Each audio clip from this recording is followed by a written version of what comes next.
Comunicaciones de H2LAC, que es una plataforma colaborativa cuyo objetivo es impulsar el desarrollo del hidrógeno verde y sus derivados en América Latina y el Caribe. Fue creada en 2020 por la GIZ junto al Banco Mundial, la CEPAL y el Programa Euroclima de la Unión Europea. Estamos muy felices con la convocatoria que tenemos para hoy. Vemos que nos acompañan de Bolivia, de Costa Rica, de Colombia, de Chile, de México. Muy buenos días a todos, bienvenidos. Les cuento que hoy tenemos el agrado de contar con Felipe Gallardo, que es CEO y co-founder de Southern Lights. Él es emprendedor y experto en sistemas de energía. Felipe ha pasado por el mundo privado, público y académico y siempre enfocado en el desarrollo de proyectos de energía renovable y hidrógeno verde.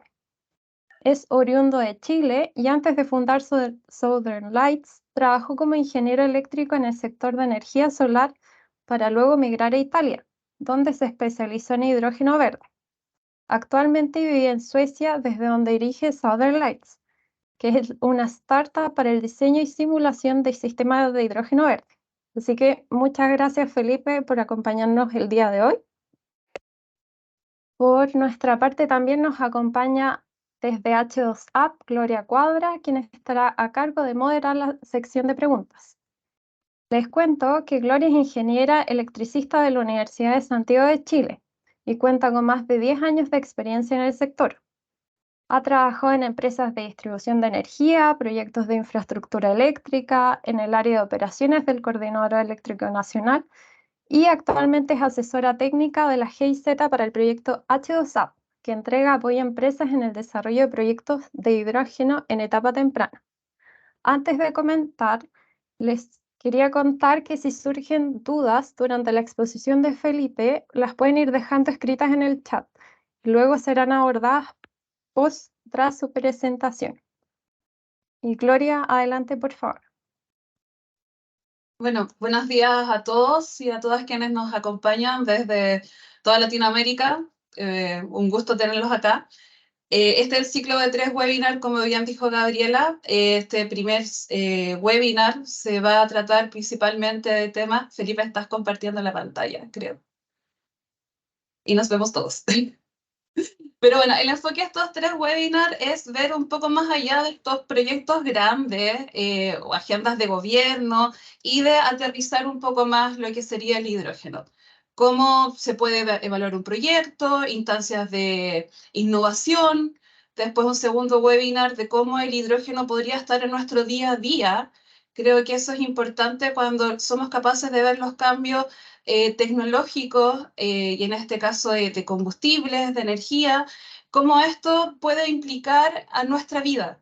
En algún principio quizás no pensamos tanto en la electricidad hasta cuando no comenzamos a pensar en el Internet, entre un celular y la importancia de electrificar algo. Entonces ahora también tenemos que ir pensando, movilizándonos hacia el hidrógeno.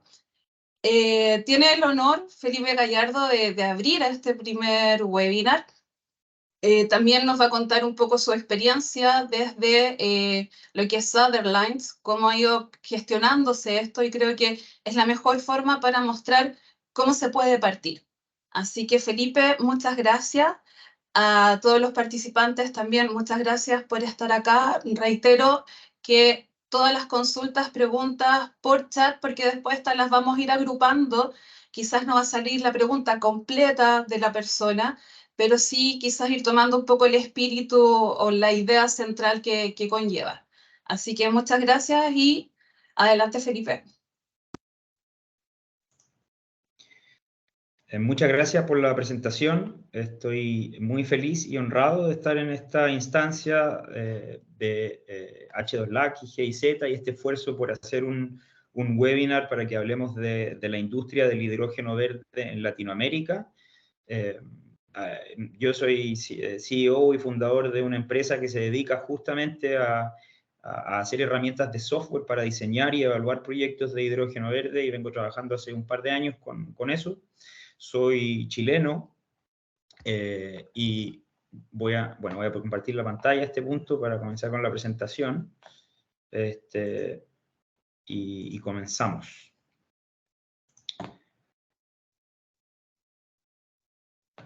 Entonces ustedes me dicen cuando vean la pantalla y comienzo. Se ve súper bien, entonces, Felipe. Perfecto.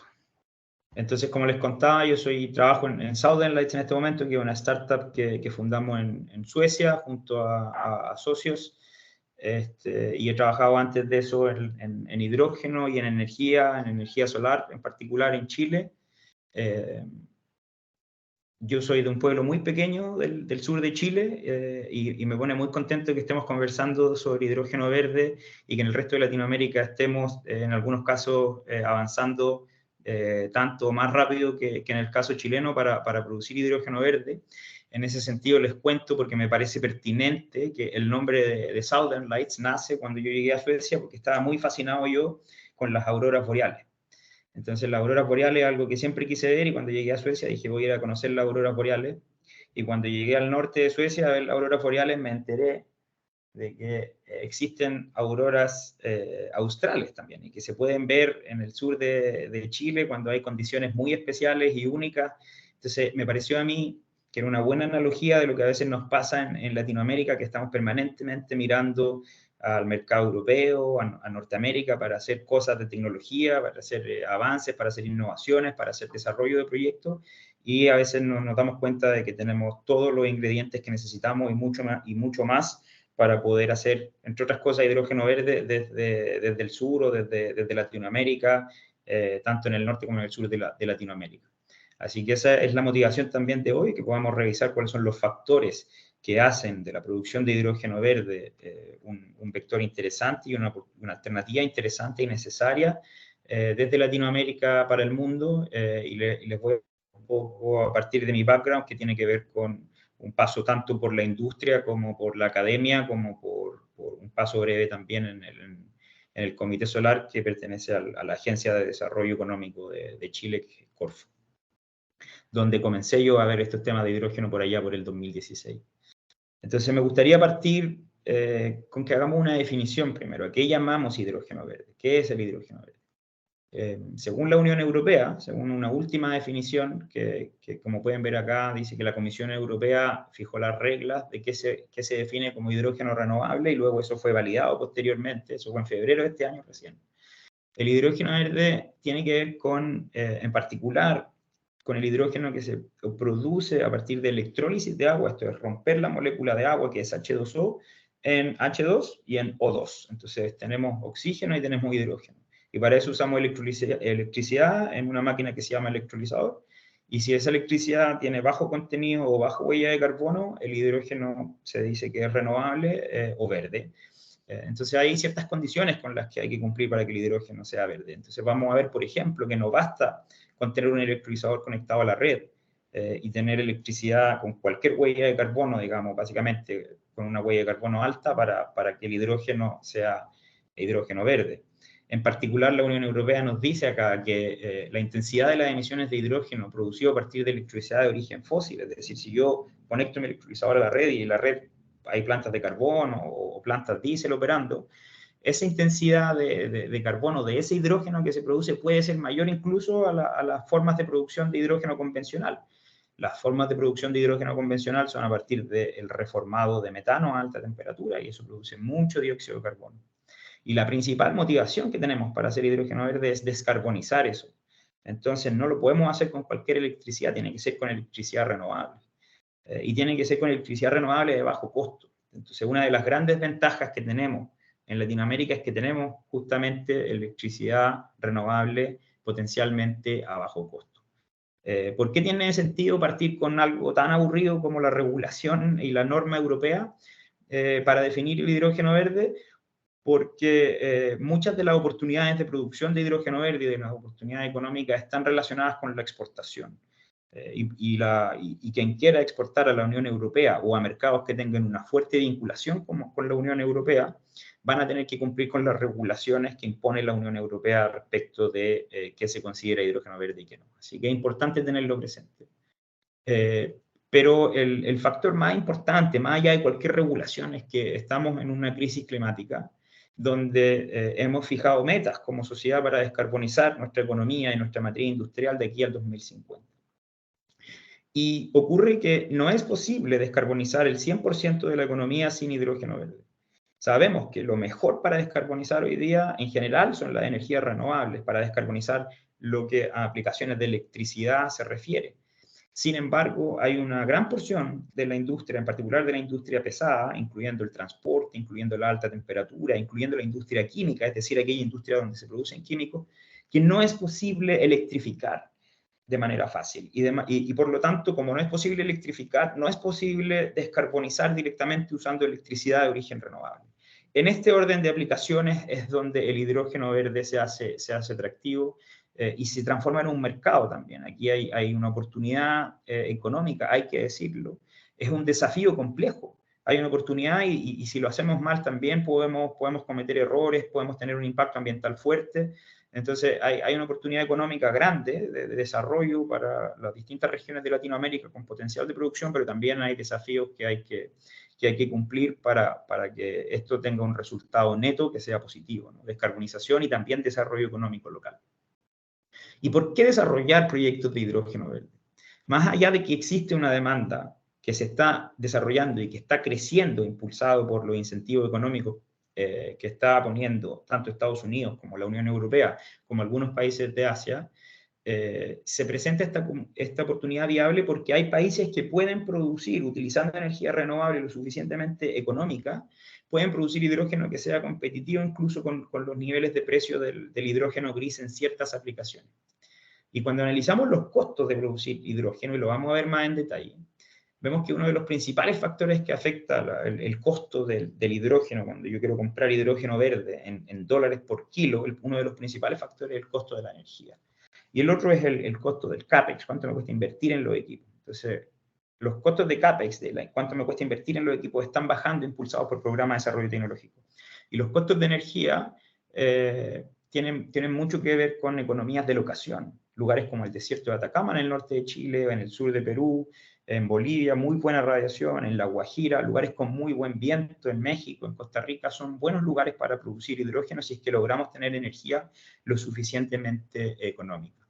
Y los buenos proyectos van a ser aquellos proyectos que logren usar sus ventajas comparativas de manera de combinar aspectos financieros, aspectos de factor de planta, esto es de horas de producción y de industria local, como temas, por ejemplo, como acceso a puertos, para poder producir hidrógeno, para descarbonizar la industria propia, como también la industria internacional.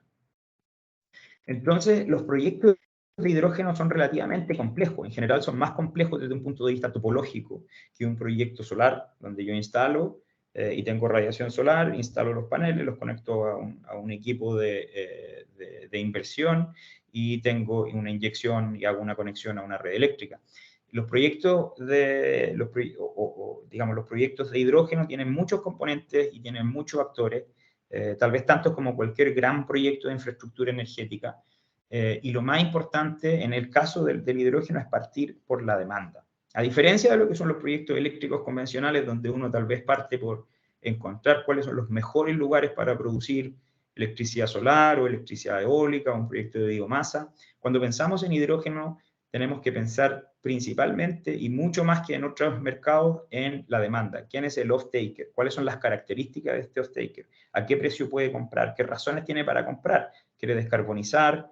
Son razones principalmente competitivas de precio, etc. ¿Y dónde está esa demanda? ¿Cuáles son hoy día las aplicaciones? Este es un gráfico que se llama la escalera del hidrógeno, que desarrolla un señor que se llama Michael Liebrecht, que es un experto financiero, y él dice, hay aplicaciones que son inevitables, hay aplicaciones que en el corto plazo requieren hidrógeno verde ahora. Y en el tope de esta cadena vemos que aparece el fertilizante. Sin fertilizante, en particular sin fertilizante nitrogenado, sin los fertilizantes en base a urea, produciríamos más o menos un sexto de la cantidad de comida que necesitamos producir mundialmente. Es decir, los 4 granos principales que alimentan lo que se llama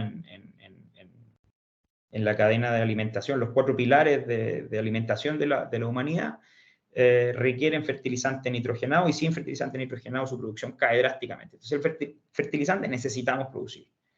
Y resulta que para hacer fertilizante necesitamos hacer amoníaco, y para hacer amoníaco necesitamos hidrógeno. Entonces hoy día se ocupa intensamente gas natural para hacer ese hidrógeno. Y eso tiene una huella de carbón tremenda. Es uno de los procesos más contaminantes dentro de la industria química, es la producción de amoníaco. Para Latinoamérica, el fertilizante es de un valor gigantesco. Latinoamérica tiene una economía muy, muy vinculada también a la producción de alimentos, y tenemos una demanda interna local de fertilizantes considerable.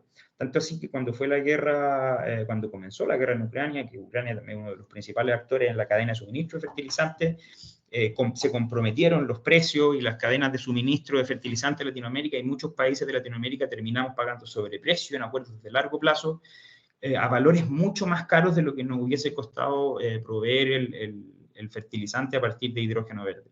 Entonces vemos que algunas aplicaciones en el corto plazo ya son factibles y están muy cerca de lo que es incluso la competitividad económica. Otras aplicaciones van a tomar más tiempo, el transporte pesado, convertir aplicaciones de transporte como aviación, eso es en el futuro. Y el hidrógeno tiene aplicaciones de muy largo plazo, de mediano plazo, pero no hay que olvidarse que tenemos aplicaciones hoy y que podemos hacer proyectos viables hoy. Entonces partamos por la caracterización de la demanda. En general, cuando uno evalúa un proyecto, y me voy a apurar un poco para poder alcanzar a hablar de otras cosas, queremos evaluar cuáles son los perfiles de demanda, dependiendo si vamos a abastecer un proyecto que produce fertilizante, que puede tener un perfil de demanda de hidrógeno 24/7, un perfil de demanda que tiene un cierto requerimiento de presión y de temperatura, un cierto nivel de pureza requerida para meter ese hidrógeno en un reactor y mezclarlo con nitrógeno y hacer amoníaco. Tengo un cierto nivel de demanda. Si estoy haciendo hidrógeno para conectarlo a una red de gas natural, la presión es completamente distinta a la que necesito inyectar el hidrógeno a esa red de gas natural. Y por lo tanto, el CAPEX de mi proyecto no tiene que seguramente incluir el nivel de compresión que tiene que incluir en un ciclo de producción de fertilizantes. Lo que les quiero decir al final del día es que según la demanda, las características técnicas y por lo tanto económicas de los proyectos varían fuertemente. Estos no son proyectos que uno pueda estandarizar fácilmente. Las circunstancias locales, si es que yo le quiero vender a un puerto y ese puerto tiene digamos, un sistema de storage para recibir el hidrógeno, o si lo tengo que producir localmente, afectan también muy fuertemente. ¿Cuál es el costo alternativo? Si es una empresa, por ejemplo, una refinería de petróleo que ya tiene un consumo de hidrógeno, ¿cuál es el costo alternativo? ¿A qué precio le tengo que ganar? ¿A qué huella de carbono tengo que llegar? Esos son los factores más determinantes que me van a decir a mí cuál después es el proyecto óptimo que puedo yo elaborar para satisfacer concretamente esa demanda. Y un proyecto óptimo tiene varias etapas. Se habla en general del embudo de proyectos, y esto es algo que es una realidad de los proyectos de infraestructura energética en general. Es decir, esto no es algo propio del mundo del hidrógeno verde. Todos los proyectos de energía tienen un funnel, un embudo de tramitación similar, donde uno parte haciendo un análisis de cuáles son las distintas potenciales proyectos que puedo tener. Es donde uno llama al proyecto Scratch o Greenfield. Luego hago estudios de factibilidad, estudio las alternativas, decido, por ejemplo, si me conviene producir localmente el hidrógeno donde lo voy a consumir para no pagar costos de transporte. Y normalmente cuando uno hace eso, tiene que producirlo en el mismo hub industrial donde quiere consumirlo, y eso en general implica costos de electricidad altos. Tal vez me conviene ir a producirlo lejos, a la Guajira o lejos, en donde sea que esté, y luego aprovechar que la energía es muy económica en esos lugares y luego transportar, y ahí tengo que pagar un costo de transporte. Esos son trade-offs que no hay, lamentablemente, una bala de plata. Hay que analizar el proyecto caso a caso. Estudios de ingeniería, estudios de detalle, hasta que llegamos a la fase ready to build, listo para construir, que es generalmente cuando los proyectos se aprueban y tienen aprobación financiera. Un proyecto de escala de gigawatts, que son los proyectos gigantes que se evalúan, por ejemplo, para producir amoníaco, para producir metanol, que es un proyecto de Haber-Bosch o de Fischer-Tropsch, pueden llegar a tener del orden de 5, 6, 7 años de tramitación. Entonces, estos son proyectos de largo plazo. Se espera que sea muy intenso el mercado de lo que se llama M&A, de Merchant Acquisition, de compra y venta de proyectos, porque los desarrolladores van a jugar un rol central acá para prospectar y encontrar los mejores proyectos. Y en la etapa de desarrollo partimos, como siempre, con el requerimiento de la demanda, luego se desarrolla el proyecto técnicamente, se evalúa, se asegura el financiamiento, Y bueno, esa es la etapa donde nosotros nos especializamos como empresa de software. Nuestro software le permite a los desarrolladores automatizar todo ese proceso de manera automática, obtener diseño optimizado, etc. Pero son problemas grandes y cuando hablamos de un proyecto que tiene 5 años de desarrollo para gigawatts instalados, estamos hablando de creación de empleo, estamos hablando de una economía en torno a eso, son estudios, son cientos de estudios que hay que hacer para un proyecto grande, para un proyecto de menor escala, por supuesto, los tiempos son menores y son menos estudios, pero esto desata una economía local. Desata trabajos que tienen que ver con ingeniería, que tienen que ver con estudios geotécnicos, que tienen que ver con estudios ambientales, etc. Entonces, es una oportunidad grande también para quienes trabajamos en estas cosas, en ingeniería, en estudios ambientales. Y es muy importante evaluar esto bien desde el principio. Un proyecto puede llegar a costar en estudios de factibilidad €1 millón, o digamos $1 millón para un proyecto, en total en estudios de factibilidad, un proyecto antes de que llegue a estar ready to build. Y sabemos que los proyectos en general, en etapas de evaluación, no se construyen. He visto mucha gente sorprendida por la cantidad de proyectos en evaluación y me dicen, es que hay muchos proyectos en evaluación y en realidad no se pueden construir tantos. Bueno, pero eso también es el caso de la industria solar, de la industria eólica. Siempre hay más proyectos en evaluación que los proyectos que se construyen. Si fuese directo que todo lo que se evalúa se construye, no habría necesidad de evaluar. Uno evalúa para saber si tiene sentido o no construir. Entonces, eso es un funnel natural. 98% de los proyectos de infraestructura energética que se evalúan en etapa de prefactibilidad nunca llegan a Final Investment Decision. Entonces, es importante poder afinar las herramientas de cálculo, las nociones de hidrógeno, que nos eduquemos colectivamente, y por eso estas instancias son tan importantes respecto de qué es relevante y qué no a la hora de desarrollar un proyecto. Y quiero entrar ahora un poco más en detalle respecto a una parte clave en el desarrollo de proyectos de hidrógeno, que tiene que ver con el proveedor de electrolizador. Entonces, hoy día hablamos de uno de los principales componentes de CAPEX de la planta de electrólisis para producir hidrógeno es el electrolizador. ¿Cuánto me cuesta el electrolizador? Uno de los problemas es que como es una industria relativamente nueva, es una tecnología muy vieja, pero en términos de maduración industrial es nueva, no está estandarizado qué se incluye y qué no se incluye dentro de una oferta de electrolizador. Entonces, si yo le pido a proveedor A una oferta de electrolizador y luego a proveedor B una oferta de electrolizador, me van a llegar dos ofertas con distintos precios, con distintos niveles de eficiencia, pero además con distintos límites de batería, como se dice en ingeniería. Es decir, con un sistema incluye más componentes que el otro. Entonces, cuando tengo una oferta que no es completa, tengo que yo además estimar sobrecostos de instalar, por ejemplo, una planta de tratamiento de agua, o por ejemplo, construir ¿cómo se dice? Una bodega, un garage para tener el sistema de electrólisis cuando no es una solución containerizada. Entonces, distintos proveedores incluyen distintos niveles de auxiliar. Esto es un esquema que muestra que tiene una planta completa de electrólisis. Las plantas, tecnologías de electrólisis son modulares. Entonces, uno en general compra módulo. El módulo puede ser de 1 mega y el módulo contiene lo que se llama balance de módulo. Entonces, es el stack, que son las celdas que hacen la electrólisis, donde pasa justamente la corriente por la celda con una cierta densidad y se produce la separación de la molécula de agua en hidrógeno. Ese es el stack donde ocurre la electrólisis, pero además hay lo que se llama el balance de módulo, que es todo lo que tengo que poner alrededor del stack para que eso ocurra, que son sistemas de control de temperatura, de purificación de agua, de purificación de gas. Y cuando tengo mi stack con su balance de stack, armo un módulo. Luego tengo varios módulos y esos varios módulos forman un sistema. Y ese sistema tiene un balance de sistema. Es toda una situación como digamos, como decirlo así, de muñeca rusa, de mamushka, ¿no? Entonces, y al final termino con la planta de electrólisis que tiene también su balance de planta. Distintos proveedores incluyen distintos componentes en el balance de planta, otro en el balance de sistema. Hay soluciones que vienen todo en un container y viene después un container chico que trae los rectificadores con el transformador. Es difícil comparar. Entonces, eso todavía no se ha estandarizado y es natural, es una industria nueva. Pero hay que tener mucha atención cuando uno compara o cuando uno lee una eficiencia en un catálogo o ve un costo en un proveedor y después lo quiere comparar con otro. No es tan simple de hacer. En general, otro parámetro que es interesante mirar también en ese mismo sentido es el consumo específico. El consumo específico es una medida de eficiencia y que me dice cuánta es la energía total kilowatt hora, la energía total que yo empleo o que el electrolizador emplea para producir 1 kilo de hidrógeno. Ese es el consumo específico. Entonces, es una medida de la eficiencia. ¿Cuánta energía necesito para producir 1 kilo de hidrógeno? Y eso en general se reporta de parte de los proveedores de tecnología de electrólisis en términos del electrolizador en sí mismo, y muchas veces no se incluyen temas o de balance de sistema o de balance de planta. Entonces, el consumo específico total de una planta tiene que incluir todo, tiene que incluir el consumo eléctrico de los sistemas que bombean el agua, de los que enfrían el agua, de los que purifican el hidrógeno, de los que purifican el agua, los sistemas de refrigeración, etc.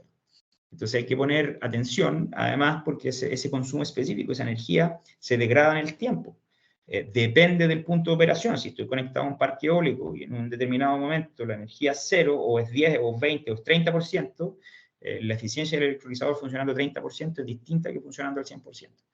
Entonces hay que tener esas consideraciones, porque uno puede llegar a estimar que un costo de un LCOH, de un costo nivelado de hidrógeno para un determinado proyecto es, no sé, 5 o 3 dólares el kilo de hidrógeno. Y resulta que solo con hacer un par de consideraciones técnicas básicas, uno se da cuenta que no es 3, es 4, es 5. Y eso hace toda la diferencia a la hora de prospectar un proyecto, y me puedo ahorrar millones de dólares en estudios de factibilidad solamente con haber entendido un poco mejor al principio cuál era la factibilidad real de ese proyecto. Y hay distintos electrolizadores. Puedo elegir entre alcalino, puedo elegir PEM, depende de... Algunos tienen más tasa de toma de carga, que es una variable técnica que te dice cuán rápido puede variar la operación del electrolizador. Es súper importante cuando uno está trabajando en esquemas desconectados de la red y por lo tanto tiene un suministro de energía que varía rápido. El electrolizador va a necesitar que se varíe rápido también. Están nuevas tecnologías ya madurando, como el Solid Oxide, y tienen distintos puntos de operación y tienen distintos mapas de performance. Al final del día, en general, lo que tiene un poquitito más de sentido como métrica, pero que tampoco resuelve todos los problemas, es mirar métricas que evalúen la performance de un proyecto usando un determinado electrolizador o comparando con distintos tipos de electrolizadores. Para una planta de electrólisis con generación off-grid, es decir, desconectado a la red, en este caso en una planta solar, calculamos nosotros aquí, por ejemplo, cuál es el tamaño óptimo de planta de electrólisis que yo tengo que conectar para que el proyecto minimice el costo nivelado del hidrógeno. Esto es el precio al cual yo tengo que vender el hidrógeno para que mi proyecto flote. Ese es el costo nivelado del hidrógeno. Entonces, si yo tengo 100 megas de solar, ¿cuánto le tengo que instalar? ¿Cuántos megas de electrolizador tengo que instalar para que el precio del electrolizador lo pueda hacer lo más barato posible y el proyecto flote? Entonces, no es directo que si tengo 100 megas de solar, tengo que instalar 100 megas de electrolizador. Eso no es para nada directo. Hay que optimizar eso. Normalmente quiero tener un parque solar un poco más grande que el del electrolizador, si es que estoy trabajando solo en horario solar o en solar más eólico, porque el electrolizador es la parte cara del proyecto. La parte económica del proyecto es normalmente la fuente de generación de energía. Entonces, no tengo problema en sobredimensionar un poco la fuente de generación de energía. Normalmente esa fuente de generación de energía va a tener un factor de planta de generación bajo, digamos 20%, 30%, en el mejor de los casos 40%. Y si yo hago un electrolizador más chico, es decir, si a la planta de 100 megas solar le conecto 80 o 70 megas solar, el factor de carga, es decir, la hora de funcionamiento de la parte cara del proyecto, es decir, del electrolizador, puede aumentar. Y eso es un trade-off, eso no tiene una fórmula que ustedes me digan, pero ¿cuál es el factor de dimensionamiento? Si tengo 100 solar, son 70 electrólisis. La respuesta es, como siempre, depende y hay que observarlo. En este caso, para una planta de 50 megas solares, el óptimo aparecía aquí, en 36 megas, y me da un LCOH de 3,52. Si la planta es un poco más grande, produce más hidrógeno, pero ya se me hace más caro porque el CAPEX no se me financia. Si la planta es más chica, produzco menos hidrógeno y el precio del hidrógeno lo tengo que subir para poder pagar mis gastos. Entonces, el óptimo siempre es lo que se llama un trade-off, ¿no? Es un compromiso que tengo que encontrar. Y eso es fuertemente dependiente de las condiciones locales del proyecto, etc. Entonces, esto es simplemente a modo de ejemplo.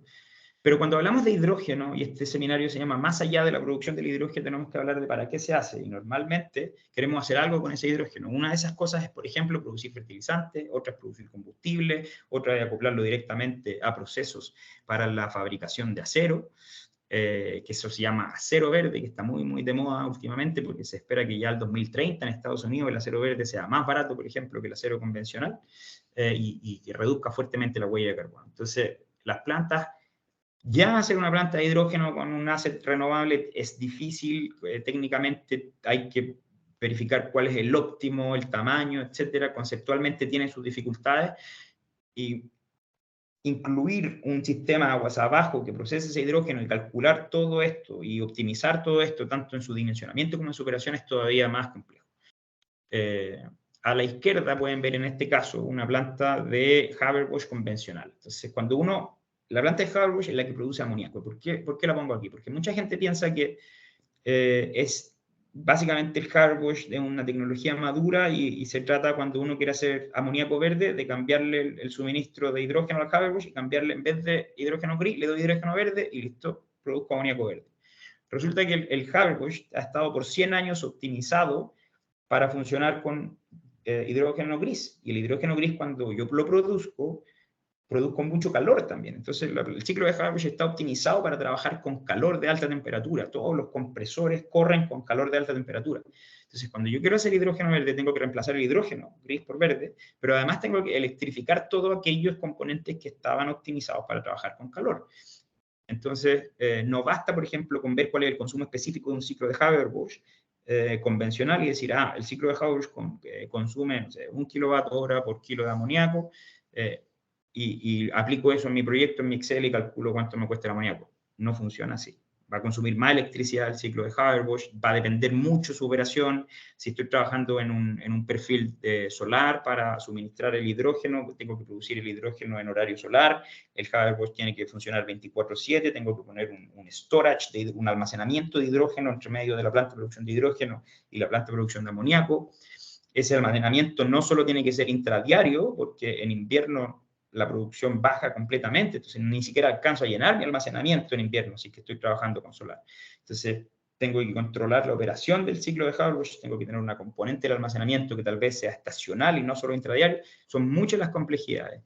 La gracia y lo bueno de esto, las buenas noticias, es que tenemos la herramienta hoy día, y los esfuerzos que han hecho países en Latinoamérica y en el resto del mundo por entender esto, está dando sus frutos. Y hoy día las empresas de ingeniería, las empresas de desarrollo están teniendo herramientas. Nosotros somos una de ellas, Southern Lights, que es una herramienta que hemos construido a partir de la expertise que desarrollamos trabajando en proyectos en Latinoamérica, pero es algo que va madurando y que podemos hacer. Este es un ejemplo de un estudio que hicimos para el gobierno de Chile, donde analizamos la exportación potencial de amoníaco desde el desierto de Atacama a Japón, y queríamos ver cuán competitivo era con los australianos, que están mucho más cerca de Japón. Japón en ese tiempo anunció que iba a comprar mucho hidrógeno, entonces esto fue el 2017, y analizamos cuánto costaría que Chile produciera hidrógeno a muy, muy bajo costo en el desierto de Atacama y llegara pagando altos costos de transporte a Japón. Entonces analizamos toda la cadena de valor, de producir el hidrógeno con CSP, con solar, almacenarlo, transformarlo en amoníaco, exportarlo a Osaka, y luego hicimos lo mismo para Australia. Y llegamos a la conclusión de que los precios eran más o menos parecidos. Los australianos producían el hidrógeno un poco más caro, y los costos de transporte tienen altísima componente de costo fijo, porque hay que comprar los barcos y todo eso, y por lo tanto al final del día Latinoamérica queda más lejos de Japón que Australia, pero los costos de producción eran tanto más económicos que compensaban el alto costo de transporte, y al final del día los precios eran similares del amoníaco puesto en el puerto de Osaka. Eso fue hace ya 5 años. Y hoy día los australianos están ya testeando sus primeros barcos. Han avanzado un poco más rápido que nosotros, y eso yo creo que tiene que motivarnos, porque el mundo también tiene oportunidades. Latinoamérica tiene probablemente las mejores oportunidades o dentro de las mejores oportunidades del planeta para producir, pero no solo de oportunidades vive la economía del hidrógeno, hay que actuar en ellas, y actuar significa a veces adelantarse un poco en el timing to market, entender bien, tomar riesgo, prospectar proyectos, analizar, desarrollar las relaciones comerciales, etc. Así que interesante eso. Este otro estudio donde analizamos lo que les comentaba del nivel de vertimiento, el dimensionamiento óptimo, comparamos 2 casos produciendo hidrógeno a partir de solar fotovoltaica, uno en el norte de Estados Unidos y otro en el desierto de Atacama. Y vemos, lo que comparamos fue cómo varía el dimensionamiento óptimo del parque solar cuando quiero producir electricidad versus a cuando quiero producir hidrógeno. Es decir, la planta solar, que tiene una configuración óptima para producir electricidad y tiene un ratio de CAC, esto es el ratio o la proporción entre la capacidad instalada de paneles fotovoltaicos y la capacidad instalada de inversores, el dimensionamiento óptimo, si yo quiero producir electricidad, cambia a si yo quiero producir hidrógeno. Porque se me acabó el tiempo, pero con esto estoy terminando. Cuando produzco electricidad es una forma de producir energía con dos cajas negras que son los paneles fotovoltaicos y los inversores, y eso tiene un dimensionamiento óptimo. Pero cuando produzco hidrógeno tengo más cajas negras y estoy produciendo otra forma de energía, pero al final del día lo que tengo que hacer es optimizar todo de manera conjunta. Si yo, y esto es un aprendizaje importante, si yo quiero producir hidrógeno a partir de solar o a partir de eólica, no puedo ir al mercado y decir, compro un parque solar que me lo dimensionen de manera óptima y después yo pongo un electrolizador encima.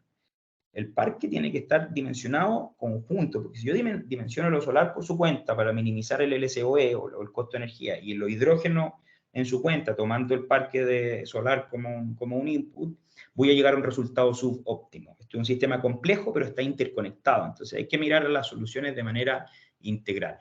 En este caso, por ejemplo, veíamos que una planta para producir energía en el desierto de Atacama, el ratio de CAC interno del parque solar es entre 1,1 y 1,2, y si quiero producir hidrógeno, y aquí vemos, hay un nivel óptimo de vertimiento que se alcanza, eso varía básicamente a 1,3. Y además aparece un ratio AC-AC, ya estoy poniendo un poco denso, pero con este término, el ratio AC-AC es el ratio entre la salida del parque solar, de los inversores, y la entrada del electrolizador. Que el electrolizador consume en continua, pero tiene un rectificador. Entonces el rectificador pasa de AC a DC, y con este término no me voy a poner pesado, como decimos en Chile, con más cosas tan técnicas, pero lo que el mensaje, si ustedes se llevan que la optimización de la planta tiene que hacerse en su conjunto y no por separado, yo con eso me quedo tranquilo. Southern Lights, no puedo sino invitarlo a revisar nuestro software, por supuesto. Es un software que permite diseñar, optimizar y evaluar proyectos, internalizar capacidades. Nuestros clientes en general son empresas solares o eólicas que no tienen conocimiento de hidrógeno y que ya están prospectando sus primeros proyectos, quieren entrar en el mercado, y nosotros damos ese software y también ese servicio, así que los invito a visitar la página y a que sigamos trabajando juntos. Y aprovecho también de agradecer, que estoy terminando, a GIZ y a H2Lac por haberme invitado. Es siempre un honor y un gusto estar trabajando para aumentar las capacidades y el conocimiento y debatir sobre este energético tan importante para la descarbonización. Y quiero motivar a todos porque si yo, como purenino de una villa del sur de Chile, en la montaña, puedo trabajar en hidrógeno verde, todos podemos trabajar en hidrógeno verde, así que ojalá que nos veamos ahí en el camino. Muchas gracias. Gracias, Felipe, por tu presentación. La gente que tenga preguntas como Jorge, por favor que la deje por escrito.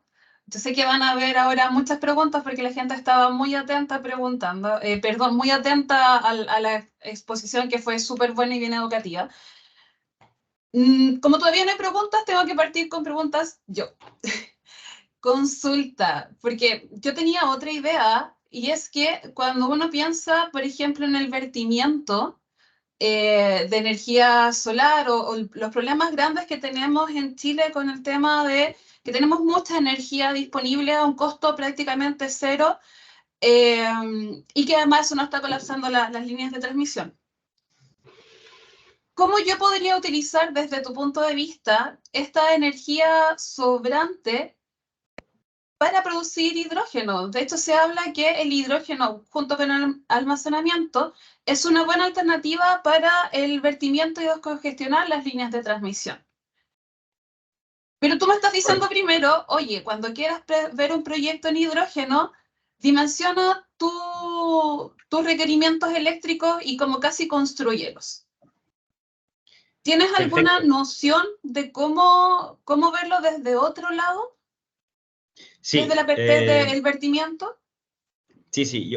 Lo primero que haría es la distinción de que el vertimiento al que yo hacía referencia en mi presentación es al vertimiento interno que ocurre cuando yo tengo una planta off-grid, es decir, construyo dedicado a una planta, por ejemplo, solar, que en algunos casos ese es el caso, cuando no quiero pasar por la red porque no quiero pagar peaje de transmisión, y eso es todo un debate porque al final va a ser... pero no entremos en ese debate, o entremos después en ese debate, la pregunta es otra. Yo hacía referencia a ese vertimiento cuando uno construye un activo dedicado de generación para la planta de hidrógeno, y por lo tanto, como tengo A le genera a B, hay un nivel de vertimiento óptimo que uno tiene que calcular, donde en ciertas horas A podría llegar a generar un poquito más de lo que B puede consumir. Y eso a veces tiene sentido. Uno hace eso, por ejemplo, cuando uno dimensiona una planta solar. Cuando uno dimensiona una planta solar, el ratio de C a C básicamente es vertimiento de energía solar disponible en algunas horas del verano, de manera de aumentar el factor de carga o el factor de horas de trabajo del inversor y reducir con eso el LCOE. Entonces, eso ocurre. Está el otro tipo de vertimiento, que es el vertimiento en los mercados eléctricos, que ocurre cuando hay congestión en las redes de transmisión, y eso genera que el precio caiga localmente al valor de la último generador que entró a marcar el precio. En fin, cuando hay mucha generación solar, por ejemplo, en un determinado lugar, y eso pasa mucho en Latinoamérica, pero también en Europa y en Estados Unidos, uno tiene polos de generación y tiene una red de transmisión que lleva todo ese polo de generación del desierto o del valle donde está el viento a una ciudad, a un polo industrial, localmente el precio de energía se desploma porque hay sobreoferta. Entonces, esos lugares son óptimos para pensar desde un punto de vista de costos de producción, de ir ahí a producir hidrógeno, porque uno puede aprovechar costos bajos de energía. Normalmente, si uno comienza a consumir energía, esa energía ya deja de tener un costo cero por definición inmediatamente, si es que yo quiero ir y consumirla. Entonces, va a ser muy difícil, nunca nadie me va a vender la generación a precio cero, pero efectivamente los generadores van a tener un costo de oportunidad muy bajo y van a vender la energía muy barata si es que uno se va a instalar ahí. Y ahí eso puede ser una oportunidad de todas maneras, pero hay que contrastarlo siempre con el primer punto, que es el que decía yo que es el más importante, que es dónde está la demanda. Porque no basta con encontrar un punto de generación donde el LCOH o el costo nivelado del hidrógeno sea muy económico, si es que al final yo tengo que transportarlo mucho para llegar o no tengo una demanda a la que servir. Entonces hay que observar eso. ¿Es una oportunidad para aumentar el consumo en aquellos puntos donde hay polos de generación y el precio se cae a cero? Sí. ¿Quiere decir eso que ese hidrógeno se va a producir con costos de generación o de energía igual a cero? Probablemente no. Pero con un costo muy barato que lo haga competitivo, sí. ¿Quiere decir eso que ahí es el mejor lugar del mundo para producir hidrógeno? No necesariamente, pero puede que sí. Hay que verlo con la demanda y todo eso. Así que son preguntas. Yo creo que muchas de las respuestas de hoy van a ser depende, pero ese es justamente el mensaje, ¿no? Que hay que estudiar esto en detalle. Con respecto a eso mismo, creo que da buen pie y dejar el espacio porque nos vamos a llenar de muchas preguntas técnicas. Preguntan exactamente qué hace tu software, dimensiona equipos, da costos, si podrías profundizar un poco más y cuánto tiempo llevan desarrollando el software. De ahí vamos a hacer preguntas más técnicas. Perfecto.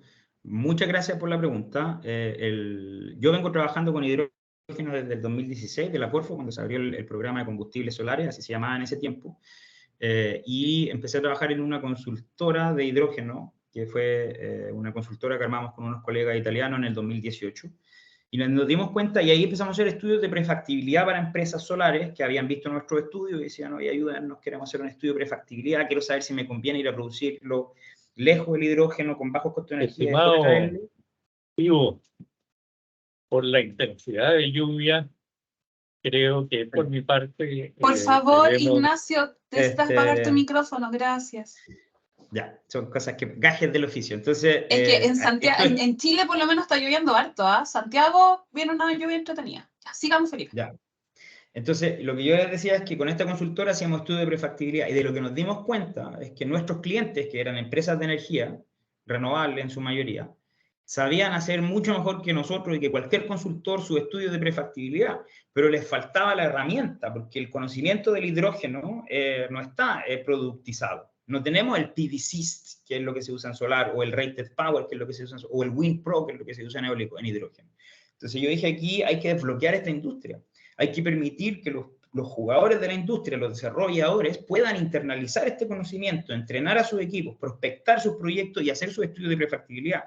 Y yo sigo trabajando con mi consultora también en paralelo, pero hacemos otro tipo de estudios. Yo creo que los estudios de prefactibilidad van a ser algo que todos puedan y todos tienen que hacer muy rápido y de manera óptima y buena y precisa, de manera de mejorar los procesos de due diligence, mejorar la competencia, mejorar el entendimiento y hacer mejores y más proyectos. Entonces, ¿qué hace el software?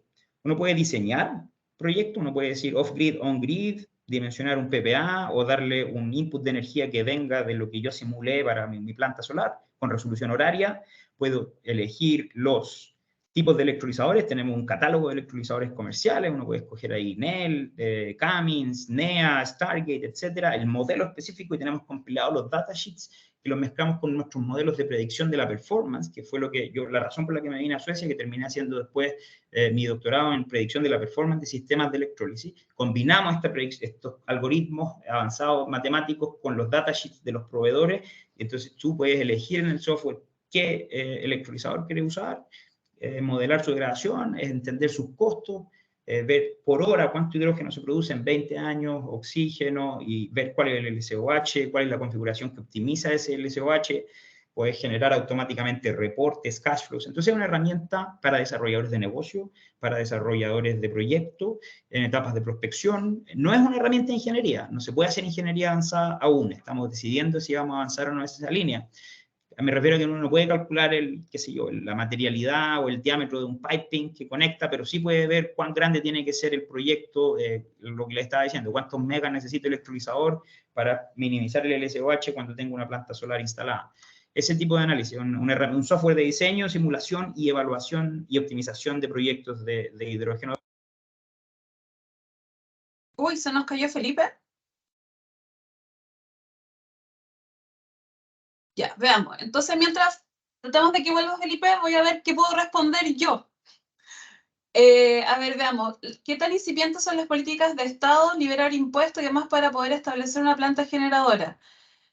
Incipiente, a ver, no sé si la pregunta va enfocada a un tema de si son nuevas las políticas, si deben estar al comienzo del proyecto.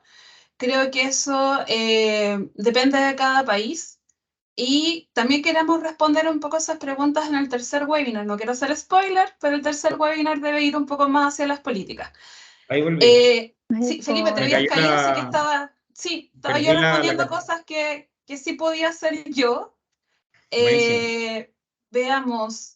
Desarrollo de megaproyectos en base a hidrógeno en Chile. Ahí les recomiendo visitar páginas tanto de la Corfo, Ministerio de Energía, y también de una asociación que se llama H2 Chile. Creo que ahí pueden ir a revisar un poquitito. Y, a ver, veamos. Déjame decir una última cosa por mientras sí, buscan termina con la eso pregunta. y sigamos con la próxima pregunta. Entonces lo que hacemos nosotros es un software para el desarrollo, de diseño, simulación y evaluación, pero además somos un software de servicio. Entonces no es que te damos el software y buena suerte, sino que estamos permanentemente apoyando. El customer service es muy avanzado y todas las dudas que tengan las podemos ir resolviendo. Tenemos algunos clientes conectados aquí, de hecho. Tenemos clientes en Chile, en Colombia. Trabajamos también con universidades porque queremos ayudar a los ingenieros e ingenieras a que se eduquen en este tema y puedan usar el software de la misma manera que cuando uno estudiaba usaba MATLAB, o en mi caso que estudié ingeniería eléctrica u otro software. Entonces lo estamos disponibilizando y la idea es transformarnos en el estándar de la industria. Así que en eso estamos trabajando. Y muchas gracias por la pregunta. No, perfecto, Felipe, gracias a ti. Bueno, ojalá que se mantengan estable la comunicación ahora. Mira, dice, si bien lo óptimo sería desarrollar el PV-WIM para que sea necesario en hidrógeno verde, también debe haber un trade-off en cuanto a nivel de eficiencia, ineficiencia dice, que puede aceptarse. ¿Alguna experiencia respecto a eso? Supongo que se refiere al trade-off de factor de planta, ¿no? Que si uno usa eólico y solar, el factor de planta tiende a ser bajo, sí, y por lo yo creo que tanto por ahí para va. producir. Claro, entonces cuando uno tiene plantas, digamos, renovables, el problema es que el factor de planta, las horas de operación en el año son pocas. Entonces uno tiene que sobredimensionar el electrolizador comparado. Si yo trabajo 24/7 para producir 1000 toneladas de hidrógeno, necesito, si estoy trabajando todo el día con el electrolizador, necesito un electrolizador mucho más chico que si yo quiero producir esas mismas 1000 toneladas trabajando solo en horario solar o solo cuando hay viento, ¿no? Entonces ahí aparece un sobredimensionamiento. Entonces ese trade-off es tal cual como lo mencionan, hay que estudiarlo según las condiciones locales del proyecto. En general, si es que uno puede conseguirse un suministro eléctrico que sea 24/7 y que sea económico, incluyendo lo que se conoce como precio monómico de la energía, que incluye peajes, costos de transmisión, etcétera, uno puede llegar a producir en 24/7 algo más barato porque tiene un CAPEX mucho más pequeño que producir solo en horario solar, que son proyectos que necesito instalar más electrolizador y encima solo en horario solar 2 veces más electrolizador, pero que tiene la ventaja que me da una energía muy, muy económica y que me garantiza que esa energía es renovable. Porque cuando produzco 24/7, recuerden, voy a tener la huella de carbono del suministrador 24/7. Y esa huella de carbono del suministrador 24/7 probablemente va a ser distinta de cero. Entonces me pone muy fácilmente en entredicho la condición de hidrógeno verde. No quiere decir que sea imposible, pero es un desafío. Y todo indica que el hidrógeno verde va a ser cada vez más restrictivo en lo que se llama la casación entre producción y consumo. Es decir, que lo que se le exige al hidrógeno verde es que la energía que consume hora por hora y minuto por minuto en el futuro, yo creo que eventualmente vamos a llegar a los 15 minutos, es que si yo consumo en esa hora tiene que ser la energía se produjo verde. Entonces, hoy día tenemos un poco más de flexibilidad, pero eso muy prontamente va a ser más restrictivo. Entonces, tiene sus desafíos también producir 24/7. Recuerden que si tengo una red con alto porcentaje de termoeléctrica, una red eléctrica, el hidrógeno puede ser aún más contaminante que hacer reformado de gas natural. Entonces, el tema es importante porque la única razón que tenemos para hacer hidrógeno verde y hacer negocios con hidrógeno verde es que nos ayuden a descarbonizar. Sí, completamente de acuerdo. Y también otro desafío va a ser esa como trazabilidad de la energía. O sea, si lo estamos haciendo on-grid, ¿cómo podemos asegurar que sea 100% verde? Así que ahí tenemos también hartos desafíos. Veamos, otra. Dice, el proyecto SACA usaba amoníaco para posteriormente hacer un craqueo y obtener hidrógeno verde. ¿Esto es rentable? Esto dado que el amoníaco solo tiene el 17% de hidrógeno verde, a pesar de la fórmula del amoníaco como tal. Bueno, depende, ¿Es ¿no? rentable craquear, sí o no? Depende, ¿no? Depende siempre de cuáles son los precios de compra, cuáles son los costos alternativos. El craqueo se puede usar, por ejemplo, un poco de amoníaco para combustionarlo y generar la energía para hacer ese craqueo. El craqueo es la separación del amoníaco para obtener el hidrógeno de vuelta. Yo diría que en general las aplicaciones en las que uno transforma el hidrógeno en otra cosa, como amoníaco, y después quiere volver a sacar hidrógeno, en general todavía no son tan rentables. La producción de amoníaco yo diría que está cerca de ser rentable y en algunos casos específicos rentable ya para usar directamente amoníaco. Cuando tengo que darme toda la vuelta y después reobtener, eso ya me lo hace un poco más difícil, ¿no? Independiente de que hoy día la manera más interesante desde el punto de vista técnico y económico para transportar hidrógeno en largas distancias sea efectivamente transformarlo en amoníaco, porque ese 17% cuando uno lo pasa en masa, al final cuando uno compara con la alternativa, es de las mejores alternativas que hay, y además el amoníaco uno lo puede transportar y manejar a condiciones muy similares a las condiciones ambientales. Esto es a baja presión y a temperatura ambiente, o un poquitito bajo la temperatura ambiente y sin presión. Entonces, básicamente es fácil de mover. Tiene sus desafíos porque no es, digamos, ambiental, etcétera, pero se sabe mover y no requiere grandes cantidades, no requiere comprimirlo muchísimo para, como que es el caso de, por ejemplo, hacerlo hidrógeno líquido. Comparamos en ese caso llegar a Osaka con hidrógeno líquido con un amoníaco, y era bien claro que era mejor hacerlo en términos económicos y en un estudio preliminar, como un paper, ¿no? Un paper, a veces yo creo que sobreestimamos el valor de los papers en la academia, pero en este caso daba que el amoníaco, y yo estoy bastante convencido de eso, era mejor opción para llegar 17.000 kilómetros de transporte de océano a Osaka. Si eso tiene conveniencia o no en Osaka, bueno, los japoneses habían definido que querían comprar hidrógeno y al final el hidrógeno más competitivo gana. Hay que ver qué otras opciones había. Yo en general creo que el amoníaco, la primera aplicación comercial hoy día que se va a hacer es producir amoníaco para producir fertilizantes. Es decir, no para sacar el hidrógeno de vuelta. Y eso aplica también para algunas aplicaciones power to power. Si hoy día es difícil, sí, la competitividad no está tan vecina. Viene, y estoy seguro que va a venir en algunas aplicaciones como almacenamiento, por ejemplo, estacional, pero hacer electricidad, hidrógeno, electricidad, tiene sus desafíos, la eficiencia no es tan alta. El tema es que hay muchísimas otras aplicaciones, la producción de acero, la producción de metanol para descarbonizar el transporte marino. Entonces, no quiero sonar pesimista porque hay tanto por hacer. Solo considerando las aplicaciones que ya están maduras y que son competitivas, solo considerando eso, la demanda por hidrógeno verde es mayor que el hidrógeno que vamos a producir, por lejos. Entonces, la tarea es titánica, la oportunidad de negocio están ahí, y centrarnos en la que no... yo trato de no hacerlo tanto, a pesar de que igual es interesante hacerlo y ver los números y tratar de establecer cuáles son los desafíos para superar eso. Oye, Felipe, preguntas cortitas. Creo que las respuestas pueden ser súper cortas. Me alargué mucho con mi respuesta ya. No quiero decir eso. Lo que pasa es que ya nos quedan como 15 minutos y siempre la conversación es súper buena. Entonces, con respecto al desafío que genera el transporte, nos están preguntando si tienes alguna experiencia, que tienes tú los puestos ahí directamente en Europa, porque Chile yo todavía no lo sé, y si alguien lo sabe, lo puede aportar acá en el chat, de alguna universidad o instituto que esté estudiando detalle tuberías para transporte y almacenamiento que ocupen hidrógeno o amoníaco verde. También ahí hay un desafío súper importante, dado la pregunta que tuvimos ahí con el proyecto Osaka, que tiene que ver con transportar después esto. ¿Sabes de alguien que lo está haciendo? Probablemente alguien después quiera ponerse en contacto y poder desarrollar más ese tipo de investigación.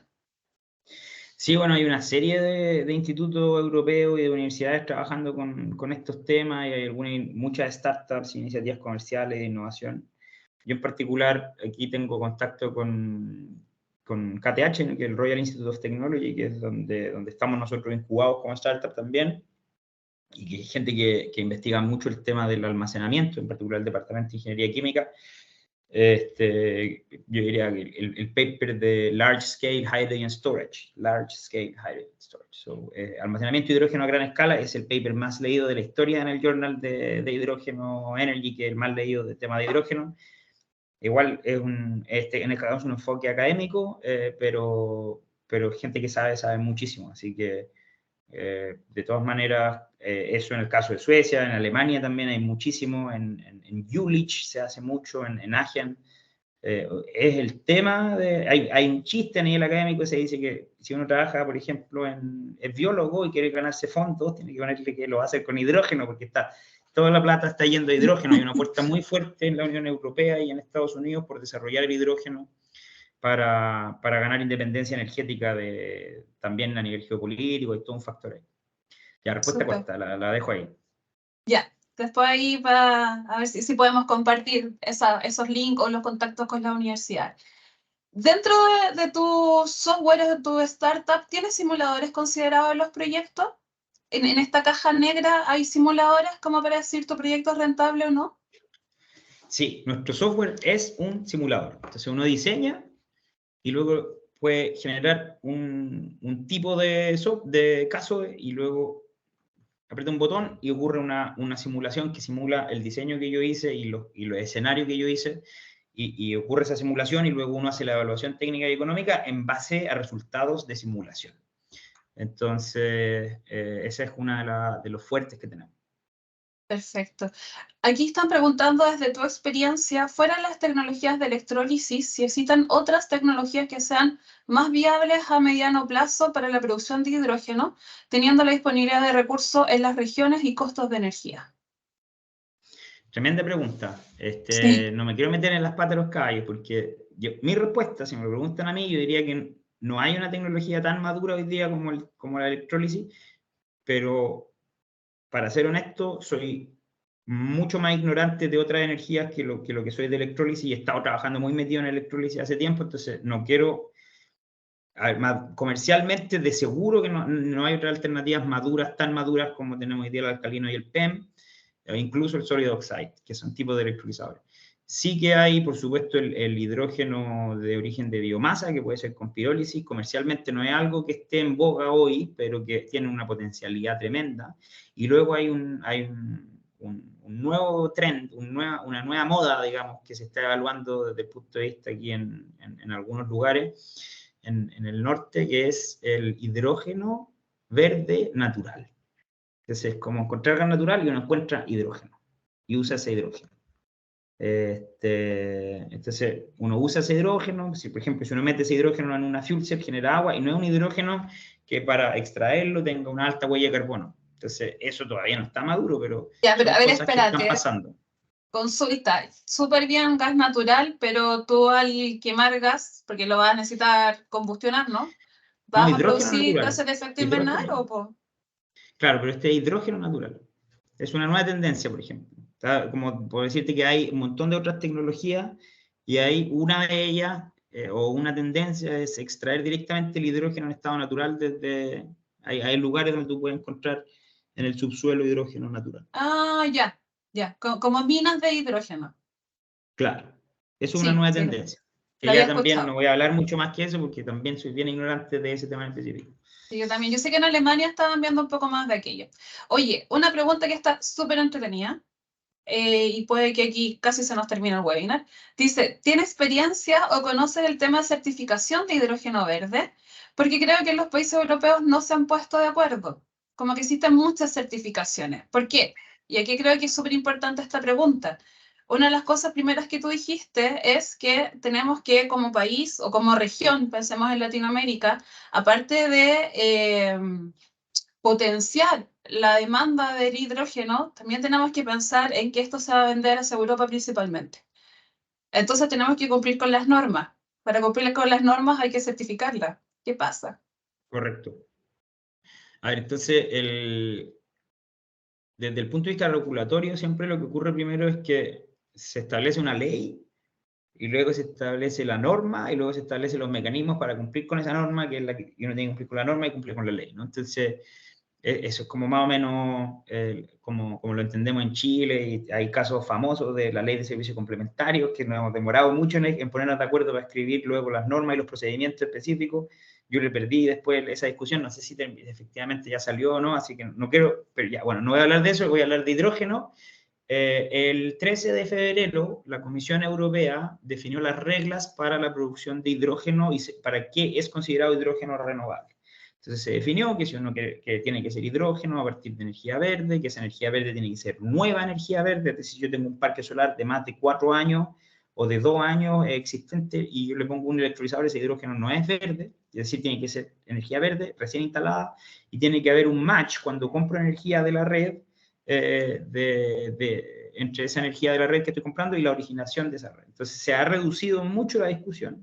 Eso salió el 13 de febrero de este año. La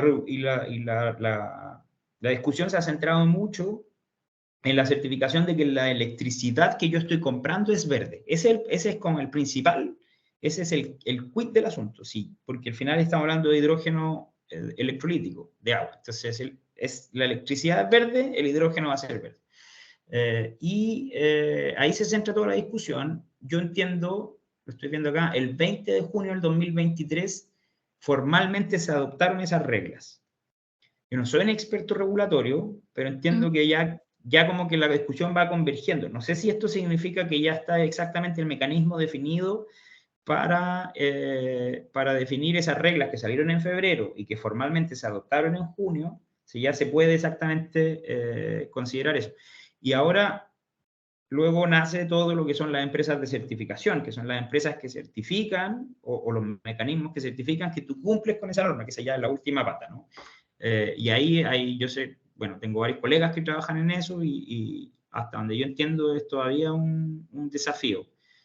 No voy a hablar más porque no soy un experto en el tema, pero es el tema uno de los temas de mayor importancia. Nosotros, de hecho, tenemos nuestro Product Roadmap, para hablar un poco del software también, hacer un feature que te permita, por ejemplo, saber si el hidrógeno de tu proyecto es o no verde, si puede ser o no considerado verde, porque este es todo un problema. Y lo que define Europa, como Europa es uno de los grandes consumidores y uno de los grandes socios comerciales de la mitad del mundo, va seguramente a influenciar todos los marcos regulatorios de los otros países.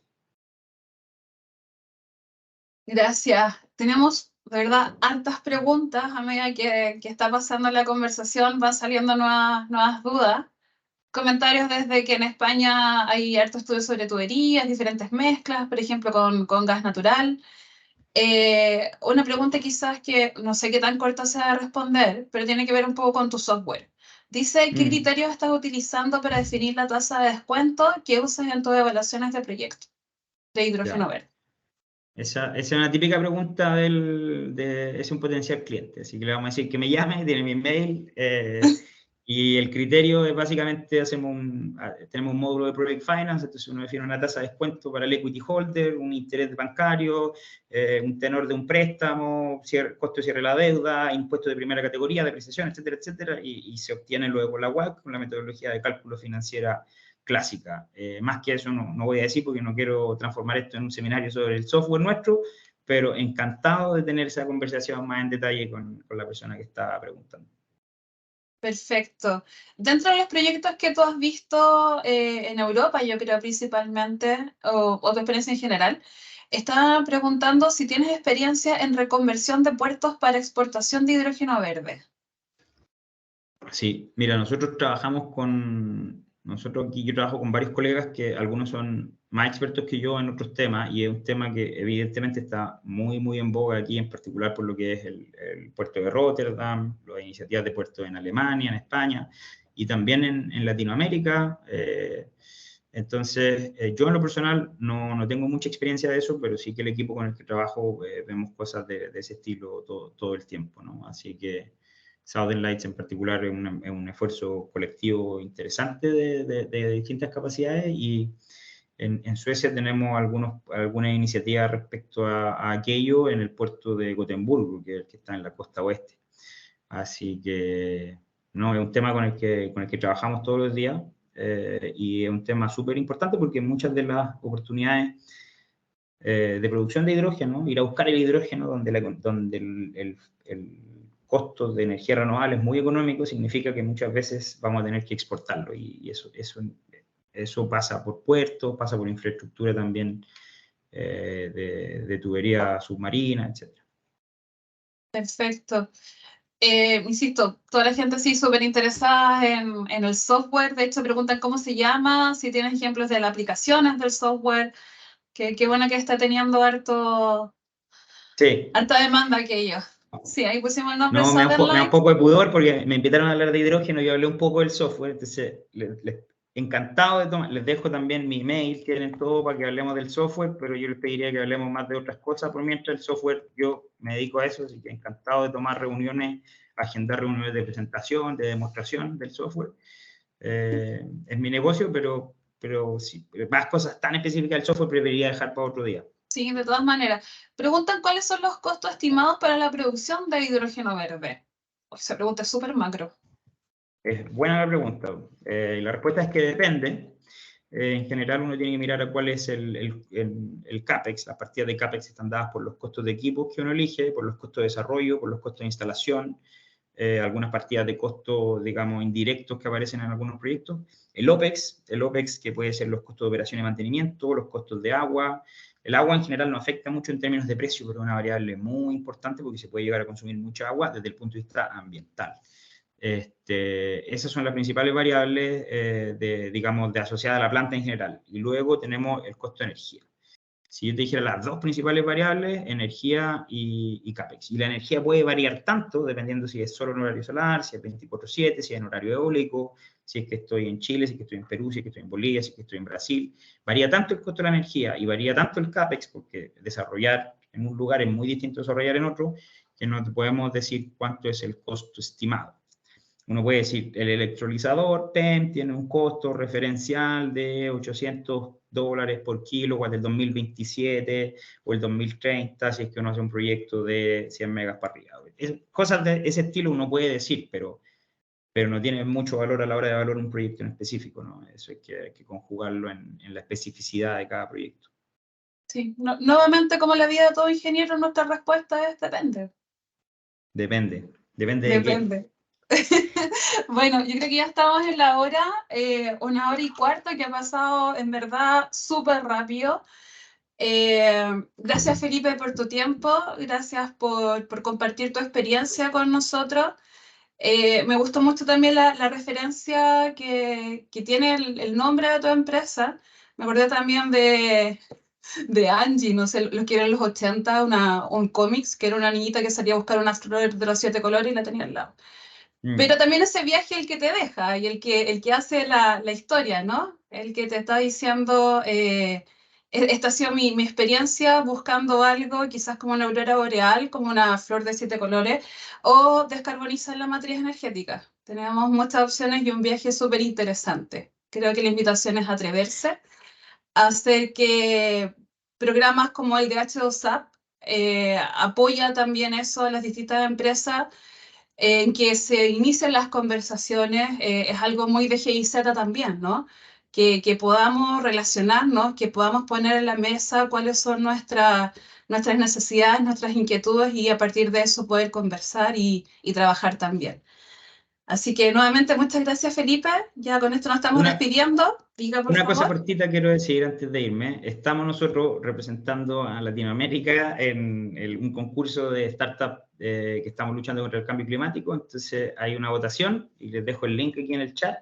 Si es que les interesa el proyecto y si nos quieren apoyar, es un concurso sueco, básicamente, de empresas y que tiene digamos, una oportunidad. Los más votados van a la final y ahí hay un premio interesante, pero sería bueno si quieren apoyarnos, que pueden hacer clic en Southern Lights, entrar ahí a la página que les dejé en el chat y les pido el apoyo. Eso. Aprovecho pasar el dato, ¿no? Sí, de todas maneras, ojalá que tengas de aquí hay 117, que sean 117 votos los que estamos acá. Buenísimo. No sería malo. Así que nuevamente muchas gracias. Ya vamos a tener después un segundo webinar. Lo vamos a comentar en las fechas que sean más pertinentes porque ya en octubre nos estamos llenando de eventos. Les comento a todos los presentes que vamos a tener el Hydrogen Green Summit. Eso va a ser a finales de octubre, así que vamos a dar un poquitito de aire a todos los eventos que se están realizando. Y probablemente nos encontremos ya segunda semana de noviembre con el segundo webinar. Así que Felipe, nuevamente gracias. Yo por mi parte me despido y Gabriela, no sé si tienes algo más que decir. Solo agradecer, fue una excelente presentación. Muchísimas gracias Felipe, muchas gracias Gloria, nuestros colegas de H2AP, por permitirnos ser una plataforma para presentar estos temas tan importantes. Así que muchísimas gracias también a la audiencia que se mantuvo a pesar de unos pequeños temas técnicos, y avisarles por último que vamos a enviar el link con la presentación y la grabación del evento, y ahí aprovechamos también de enviar el link de Felipe. Así que muchas gracias y también me despido. Bueno, que tengan una buena tarde, que estén muy bien. Hasta luego. Chao.